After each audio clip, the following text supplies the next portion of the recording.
one thing I also want people to understand is how complex these people's lives are as well, because they don't get enough salary, so they feel like the easiest way they can meet up with the expenses of life is extorting people. Any opportunity they can take, they will take. And unfortunately, but as a Nigerian that is still myself, no justification. I understand. I understand that the government is at fault, because for you, first of all, if you're putting people in the police force, you need to be sure that they are trained mentally, physically, education-wise as well. Most of them don't even go to secondary schools. She's a Mona Lisa. Everyone's lining up to see her. There must be something that features. You'll find a... Hi guys, welcome back to my channel. My name is Laura. If it's your first time here, you're so welcome. In this video, I've got my brother-in-law, Mitch Leo, lads. So this video is not a happy video. We're not even supposed to be smiling because a lot of things are happening in our country, Nigeria, and we felt like we need to talk about this. We need to air our voices. We need to speak up. We can't just deny that it's not happening, even if we don't live in Nigeria. So for non-Nigerians, let's just break it down. Okay, there's been ongoing protests and bloodshed going on in our country because of #end Sars. Now, what is Sars? Sars is a unit of from the police force, special anti-robbery squad that was set up to tackle, obviously, robbery and stuff. But these people, they've been abusing power. So what they do is they terrorize young Nigerian youths. They stop you and they're asking you how you got your car. They're asking you to show them your phone. They are going through your phone illegally without warrants to search your private property. You know, they're assuming that you're a fraudster. If you're a young Nigerian guy dressed nicely, they're saying, where are you getting your money from? Personal questions that shouldn't really concern anybody. You know, I mean, if you want to arrest me for something I did. Tell me what my crime was, you know. Yeah. But these people just stop them. And if you're a young Nigerian guy, you're wearing chains or whatever, they assume you're into fraud. Even if you say you're a graphic designer, you're a software tester, you're a whatever it is, they don't care. And then they ask for bribes, and sometimes they even kill them. There have been people who have died, lost their lives in Sars brutality. Where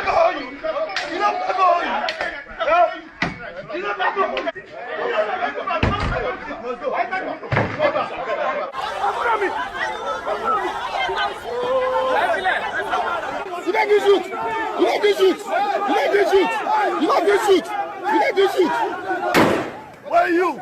See, imagine. Because she's solely you. What's that you now? What's that? She has the right to video now. Okay, can you say? Oh, what? Don't pass the motor they're beating now. Imagine. They're beating now.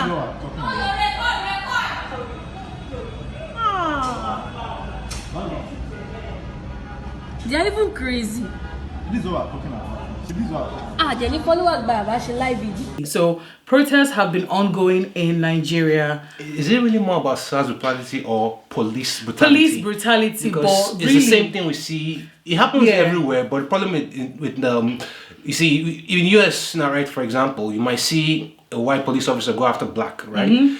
But in Africa, it seems like they don't care which color you are, where you're from, or anything. They're ready to do anything, just extort money out of you. I think the difference is abroad, it's Black Lives Matter, right? Mm-hmm. But what's worse than Black Lives Matter is the fact that your own people are killing you. Yes. For something you did not do. Absolutely nothing. They just feel like you're better than them, or if you have money, or if you drive a nice car, you're automatically doing fraud. They don't want to believe that you're honestly working hard for your money.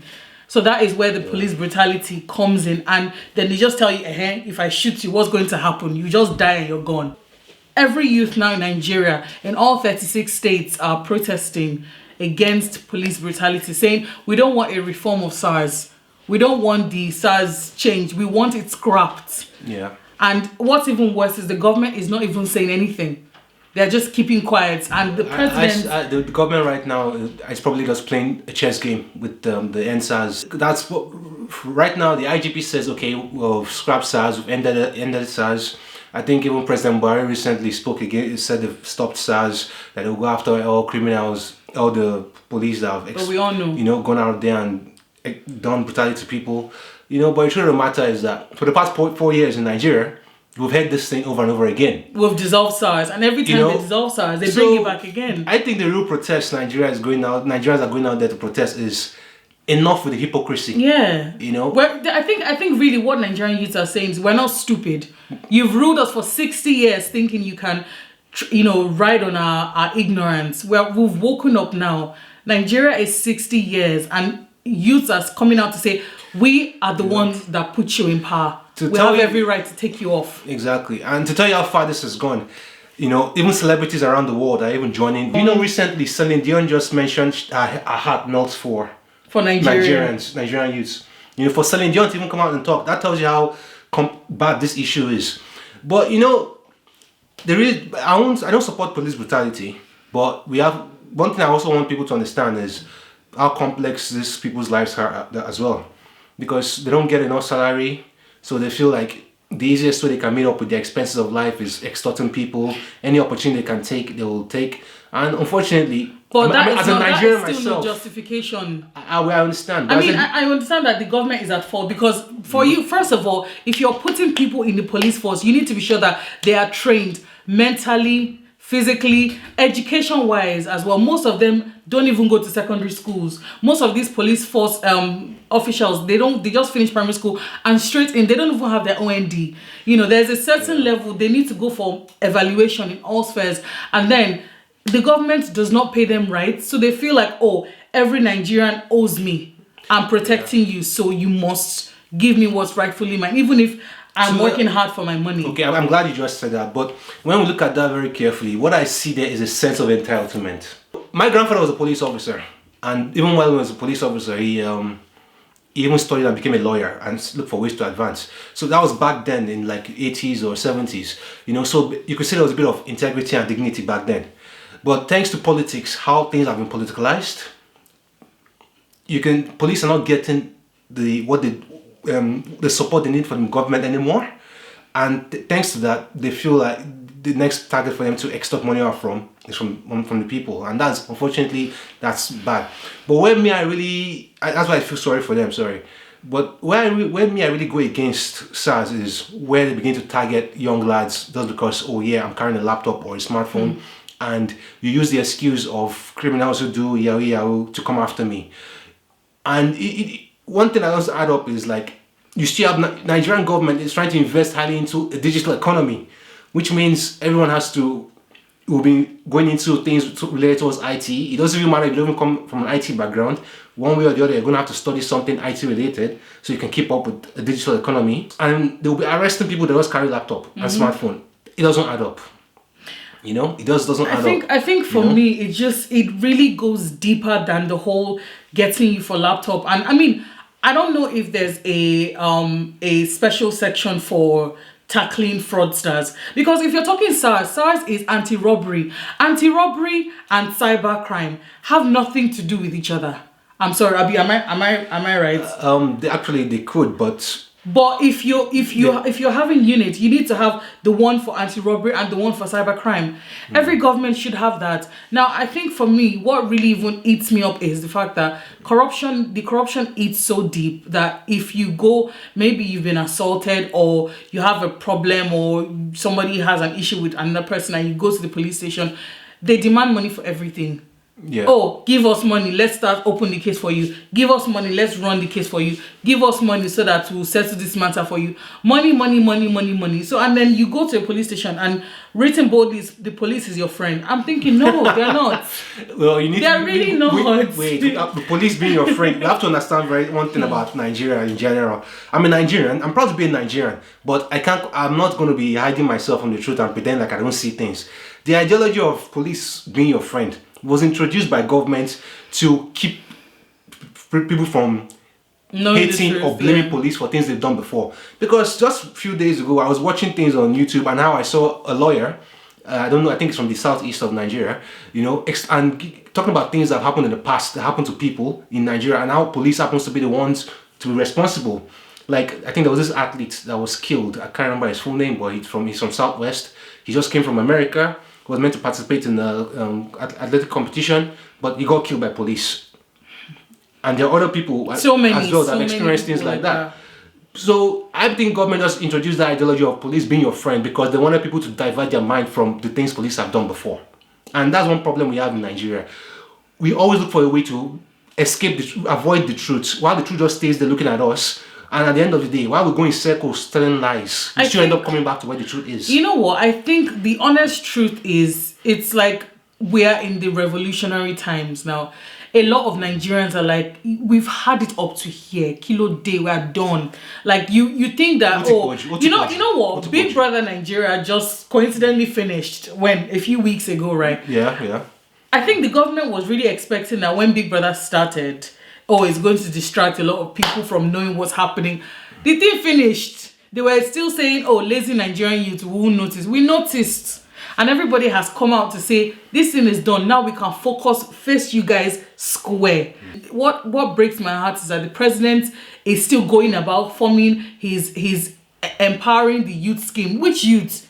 The same youth that are on the streets. No, seriously, the same youth that are dying. How do they empower these youths, if I may ask? Giving them, this is even the worst part. Now giving them, it's almost as if they feel like, the youths we don't amount to anything. I've lived in Nigeria my whole life. I've only been in the UK for under 2 years, and for me, it's like you're coming to present me, someone who's exposed. I know what's happening in the world, even before I even traveled, and then you're coming to present me with tricycles, grinding machines, what else? Mortars and pistols. What am I supposed to do? Open buka. You see, that's what I was saying earlier. We keep going in circle telling ourselves lies while the truth is just there. The government is the one that has could be used for industrialization. Thinking that Nigerians are fools. They've been thinking, and then I think the African mentality, this whole what an elder sees sitting down, a young person cannot see standing up. Enough of that. We've had it.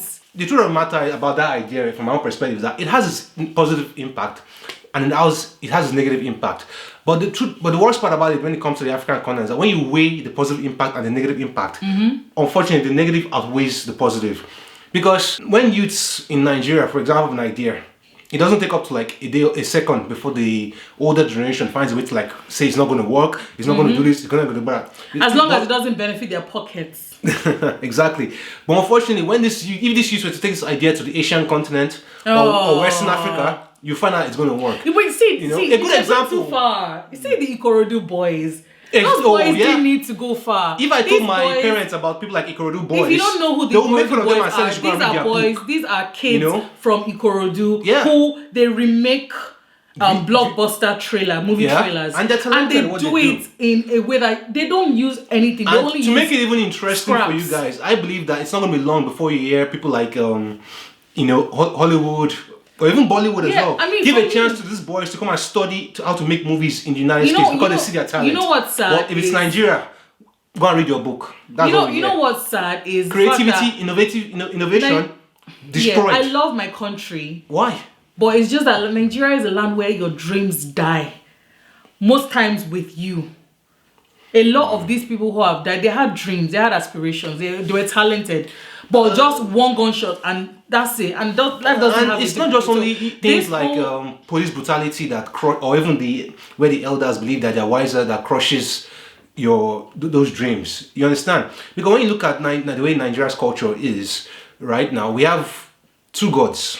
One is God Almighty himself. We call him God, we call him Allah. Yeah. The second God is money. There was a time I had this idea. And power. I wanted to talk to people from my older people about it and share this idea with them, believing that they might invest into it and then see how it will not only help our country in education and even profit from it. But we're more concerned about the money. Money. In a way, I felt like you're not the right people to talk to. But that's actually why who do you blame? I don't, because in a land where you're getting assistance, where the government is willing to help you, it's like the way I see it is a lot of people in Nigeria are starving, are hungry, so they are looking for money in any way they can. So that is really the root of this whole thing. And I think this SARS has opened a lot of people's eyes to the fact that if you tell us how you've dissolved it until we see the effect. And you know what they said was, I think if I can find because Nigerian youths made like appeals. They said, okay, this is what we want, and then the Nigerian government said, okay, this is what we're going to do. If I can find it now. During the whole protest, the Nigerian government said 5 things to know about the solution. I think the second one was what struck me, where they said all officers and men serving in the unit will be redeployed to other police commands. So you're telling us Nigerians that these same barbarians will be put to other units, their uniforms will be changed. Unfortunately, no re-evaluation. I don't think that's a very bad idea, because imagine, yes, they're redeployed. They could get training there as well. But if they're sacked and dumped away, it just increases unemployment. It's not they could. Why didn't they say they will all receive training from the scratch before they would be, because a lot of these people have killed a lot of these people. So what's going to happen to families of the victims? What happens to them? Nigeria is a land where you just come and say, oh, I'm your brother now, forgive me. Or, oh, and then there's this whole stigma thing. Nobody wants to be labeled, oh, see that boy's mother that's they killed. So everybody's like, oh, let's just keep quiet about it. But no, so this those are problems. One of the problems we face in the Nigerian those society. are issues. Those are really issues, things. And it doesn't really. The land is very porous. If you look at, it doesn't help in building the country's sense of unity, trust, which at the end of the day crushes the country's potential to build a very powerful economy. All these things, we sometimes look at these things and we ignore them, thinking as if it's nothing. But when you look at the reality of today, you find that all these things were like, how do I put it now? Maybe like one spear at a time that was coming from different angles to just crush the potential of Nigeria as a country. Ideology of you being wiser, and then you're not encouraging the youth to be more innovative, creative, and compete with their mates around the world. Ideology of it doesn't matter, this as long as the society is not saying this about you, or worrying about what people will say about you, or ideology about tribalism, and then or religion. Funny thing is that even the religions we practice were brought by foreigners to us, so we're not even like the original owners, but now act like we're the original owners. I saw this interview. All this is like spears that just crushed, that poked into us. Yeah. Creating holes that when we're trying to build our potential and economy, things just come. Those holes are there, and things just begin to leak out. So it's like a bottle filled with multiple holes, and when you're trying to fill that bottle up, it's just leaking. I saw this video the other day. I can't remember her name now, but if I do, I'll put it up. She said something. She said African history has never been written by us. Yes, it's been handed down to us. You don't expect people who came to invade us to write the truth about us. They will always write negative things about us. And they have to do that because they have to justify their invasion. We don't write our history. It has always been handed down to us orally by our elders. Of course, the white man came and he writes history. In fact, you don't know anything about any place until the white man gets there. Until the white man comes to any place, nothing lives. It's only when he comes and says, "Boof, I've discovered you, now you exist," which is ridiculous. If we really think back, we don't know what happened. Do you blame the white man? Do you? Let's not play the blame game. Let's not play. Yeah, I mean, the issue of I don't blame. Because I can see our own actions where that's contributed to these issues. Our own actions are there, visible for us to see. I remember watching a video on YouTube about where slaves are being sold in Badagry, in Lagos. And at the end of the day, when the guy was explaining how slaves are being sold, I came to the realization that the white man bought, but it wasn't the white man that sold. It was the black man that sold. At the end of the day, you ask yourself, why should I hate this person? We offered them the slaves and they bought. See, we're not here to talk about the history of Nigeria, but I'm not talking about history. Because this is the mentality that contributes towards even this SARS. But let's try to police brutality. Trace our steps now. Because I was thinking to myself the other day, I said, Nigeria, what exactly are the good things about the country? What are the good things about the country? Mm-hmm. And the one and only thing that came to my mind was entertainment. The entertainment area or section of the country is booming. Okay, it's not just entertainment, I agree movie- with the entertainment. No, if you think about Nigeria's it, Nigeria is a land flowing with milk and honey. We literally have every single thing that we need to thrive. There are other sectors too that are booming in Nigeria, like the banking and finance. We have one of the best banking and finance in all of West Africa. And one thing that contributes to this banking and finance, and even the entertainment too, it's how the information technology sector itself is helping them to improve and grow. That's one of the reasons why I was like, when I hear stories of how people carrying laptops, smartphones were being, punished or brutalized by Sars or police, I felt like, are these guys? I felt disappointed and ashamed. India's 54% of India's economy, comes from outsourcing services in the IT industry. This is 54%. That's to tell you how many people they must be carrying a laptop in Mumbai or Delhi. Because they're always working. Because they are always working. They are software developers, testers, cloud architects, graphic designers, outsourcing services that brings dollars into the Indian economy. In Nigeria now, if we want to build a digital economy, you need the youths to also do the same thing, to provide those outsourcing services. I mean, besides that, the world is evolving. Everything is digital. How would the youths gain the courage to do something like that if police is arresting them? And then, as a, you know what? I thank God every day that my brother does not live in Nigeria anymore. I think about it. I'm like, God forbid tomorrow they tell me this happened or that happened. But I still have friends.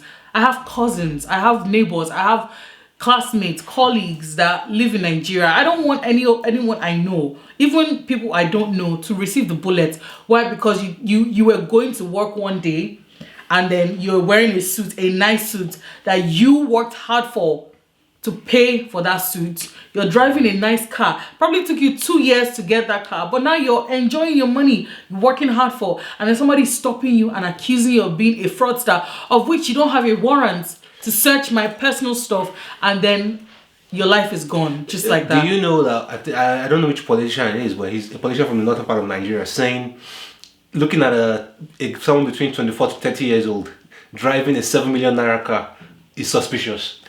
Can you just imagine? That is a slave mentality. That is a slave mentality. Why in 2020 are you thinking like that?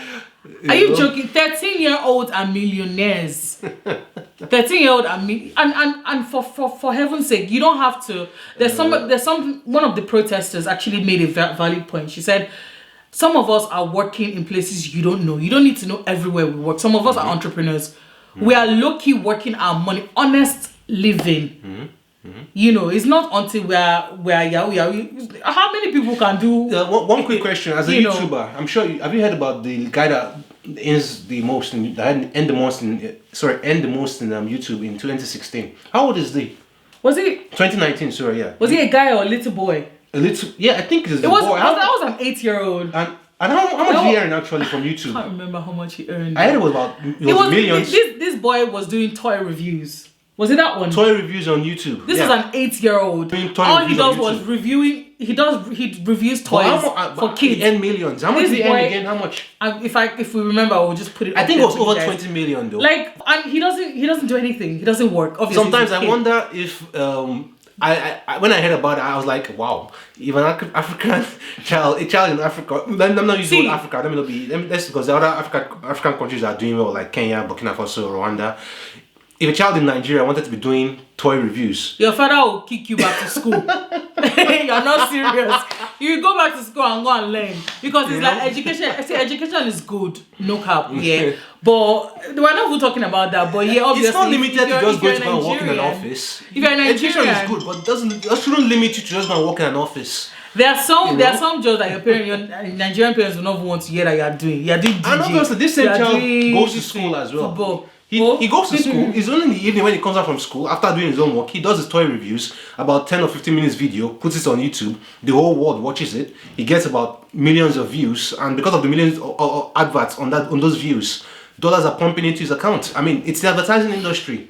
You can ask people like Linda AKG or other YouTubers, and they will explain that that money comes from the advertising industry. Obviously, so the world is not limited to just oil and gas. Any learned person is going to know that. So, guys, we're going to split it into two parts because there's still a lot that we need to say that we want to talk about. If you want to join the conversation, please leave your comments down below. We're just what we've discussed. Subscribe to my sister-in-law's channel. What we've described basically are the problems, you know, with the Nigerian government, first of all, you know, and then in the part two, we're going to talk about we're going to go deeper into this whole SARS issue, the police brutality in Nigeria, you know, and what the government is saying about this, what activists like Aisha Yusufu are saying about this, because everybody's going on the streets now to talk about this. So that's going to be in the second part of this video. Yeah, coming up just right now. But thank you guys for watching this one. Be sure to like, comment, and subscribe. Bye. In the 15 for my bros, yeah. 15 with my bros, yeah. Lagos, I wanna come home. Lagos, I wanna